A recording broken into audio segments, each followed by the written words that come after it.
வணக்கம் மக்களே. நடிகை ஸ்ரீதேவியை பிடிக்கும்னா நம்ம சேனலை சப்ஸ்கிரைப் பண்ணிக்கோங்க.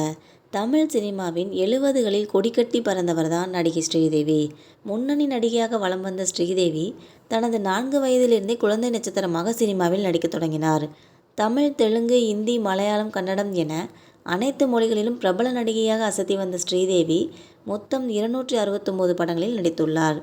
இவர் நடித்த பெரும்பாலான படங்கள் சூப்பர் டூப்பர் ஹிட் கொடுத்தவை. நடிகை ஸ்ரீதேவி நடிப்பில் நிச்சயம் பார்க்க வேண்டிய படங்கள்: 1982ஆம் ஆண்டு பாலு மகேந்திரா இயக்கத்தில் இளையராஜா இசையில் உருவான திரைப்படம் மூன்றாம் பிறை. கமல்ஹாசன் மற்றும் ஸ்ரீதேவி நடிப்பில் உருவான இந்த படம் எதிர்பாராத விபத்தில் பாக்கியலட்சுமி என்ற இளம்பெண் அம்னீசியா நோயால் பாதிக்கப்படுகிறாள். இதை சுற்றி நடக்கும் நெகிழ்ச்சியான கதைதான் மூன்றாம் பிறை. அடுத்த படம் கே. பாலச்சந்தர் இயக்கத்தில் 1976ஆம் ஆண்டு எம்.எஸ். விஸ்வநாதன் இசையில் உருவான படம் மூன்று முடிச்சு. செல்வி என்ற கதாபாத்திரத்தில் 18 வயது இளம் பெண்ணாக நடித்திருப்பார் ஸ்ரீதேவி. படத்தில் 2 நண்பர்கள் ஒரே பெண் மீது காதலில் விழுவதும் அதன் பின் நடக்கும் சம்பவங்களும் தான் இந்த படத்தின் கதை. 13 வயதேயான ஸ்ரீதேவி இந்த படத்தில் 18 வயது பெண்ணாக நடித்திருப்பார். இதுவே ஸ்ரீதேவி 18 வயது இளம் வயது பெண்ணாக நடித்த முதல் படம் என்பது குறிப்பிடத்தக்கது.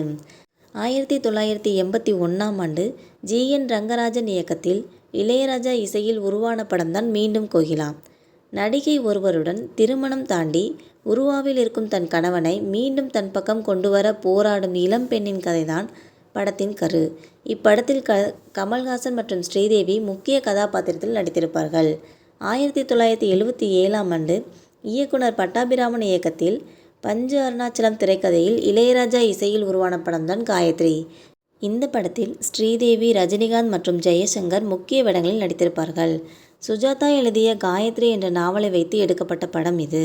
1978ஆம் ஆண்டு பாரதி ராஜா இயக்கத்தில் உருவான கிரைம் த்ரில்லர் படம்தான் சிகப்பு ரோஜாக்கள்.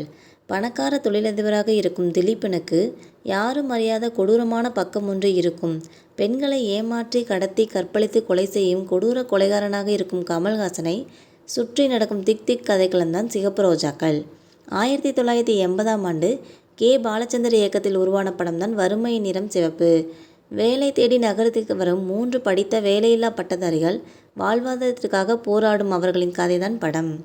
1980ஆம் ஆண்டு மகேந்திரன் இயக்கத்தில் இளையராஜா இசையில் உருவான படம்தான் ஜானி. ரஜினிகாந்த் மற்றும் ஸ்ரீதேவி நடித்துள்ள இந்த படத்தில் வித்யாசாகர் என்ற முடிவெட்டும் நபர் செய்த கொலைக்காக பார்ப்பதற்கு அவரை போலவே இருக்கும் மற்றொரு நபரை தொடரும் போலீஸ், அதை தொடர்ந்து நடக்கும் திக் திக் சம்பவங்கள் தான் கதை. 2012ஆம் ஆண்டு கௌரி ஷிண்டே இயக்கத்தில் உருவான திரைப்படம் தான் இங்கிலீஷ் விங்கிலீஷ். இந்த படத்தில் லீட் ரோலில் நடித்திருப்பார் ஸ்ரீதேவி.